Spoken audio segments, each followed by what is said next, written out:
അല്ലിമോൾക്ക് ഒരുപാട് മലയാളികളുടെ വിഷസ് കിട്ടിയൊരു ബർത്ത്ഡേ ആണ് കഴിഞ്ഞു പോയത്. എല്ലാവരോടും താങ്ക്സ് പറയാൻ അവളെ ഏൽപ്പിച്ചിട്ടുണ്ട്. അല്ലിക്കുട്ടിയുടെയും ആമിക്കുട്ടിയുടെയും ബർത്ത്ഡേ ഒരേ ദിവസമാണ് വരുന്നത്, മെയ് 9. അല്ലിമോളുടെ ഒരു ഏറ്റവും വലിയ പ്രത്യേകത എന്താണെന്ന് വെച്ചാൽ, അവൾക്ക് അങ്ങനെ ഇതെൻ്റെത് ഇത് നിൻ്റെത് അങ്ങനെയുള്ള സ്വാർത്ഥത വളരെ കുറവാണ്.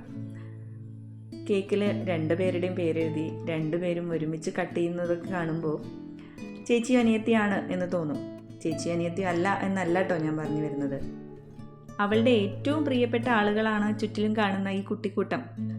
ആമി അടക്കമുള്ള ഇവർ അവളുടെ കസിൻസിൻ്റെ മക്കളാണ്, അതുപോലെ തന്നെ അടുത്ത വീട്ടിലെ കുട്ടിയും. ഒറ്റ മോളായതുകൊണ്ട് സ്വാഭാവികമായിട്ടും ചെറിയ പേടിയുണ്ടായിരുന്നു, സ്വാർത്ഥയായി പോവുമോ, സ്വന്തം ലോകത്ത് ഒതുങ്ങി പോവുമോ എന്നൊക്കെ. പക്ഷേ അവൾക്ക് പങ്കുവെക്കാനും പരിഗണിക്കാനും ഒന്നും ഒരു പിശുക്കുമില്ല.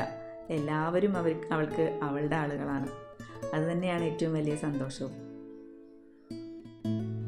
ഈ വല്യമ്മയും വല്യച്ഛനും അവൾക്ക് അച്ഛനും അമ്മയും തന്നെയാണ്.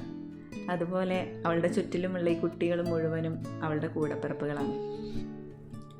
ഒരുപാട് സാധനങ്ങളൊന്നും ആവശ്യപ്പെടുന്ന കൂട്ടത്തിലല്ല അല്ലി. അവൾക്ക് അത്രയും വേണമെന്ന് തോന്നുന്ന സാധനങ്ങൾ മാത്രമാണ് വാങ്ങിയാലോ വാങ്ങിത്തരുമോ എന്നൊക്കെ പറയാറുള്ളൂ. അങ്ങനെ കുറച്ച് ദിവസമായിട്ട് പറഞ്ഞുകൊണ്ടിരിക്കുന്ന ഒരു സാധനമായിരുന്നു ഒരു ഡ്രോയിങ് ബുക്കും അതുപോലെ തന്നെ ബ്രഷ് പെന്നും. അപ്പോൾ അത് തന്നെയാണ് ഗിഫ്റ്റ് കൊടുത്തത്. അവൾ ഒരുപാട് ഹാപ്പി ആയിട്ടുണ്ട് അത് കിട്ടിയപ്പോൾ. ഏകദേശം അലിയുടെയൊക്കെ പ്രായത്തിൽ തന്നെ ആയിരിക്കണം ഞാനൊരു ഉടുപ്പിന് വേണ്ടി വാശി പിടിച്ചത് എനിക്ക് ഇന്നും ഓർമ്മയുണ്ട്. പക്ഷെ അന്ന് അച്ഛനത് വാങ്ങിത്തരാൻ കുറച്ച് മടി കാണിച്ചത് അച്ഛൻ്റെ കയ്യിൽ പൈസ ഇല്ലായിട്ടാണ് എന്നെനിക്കറിയില്ലായിരുന്നു.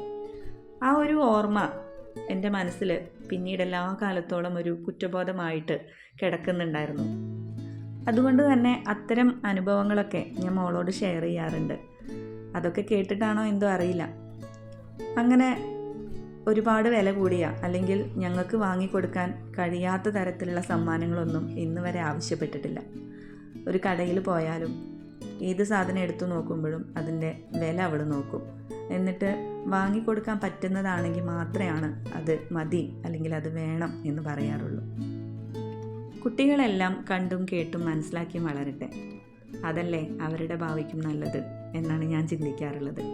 അങ്ങനെ അല്ലിമോളുടെ ഏറ്റവും ഹാപ്പിയസ്റ്റ് ആയിട്ടുള്ള ബർത്ത്ഡേ കഴിഞ്ഞു. ഹാപ്പി ബർത്ത്ഡേ അല്ലി ആൻഡ് ആമി.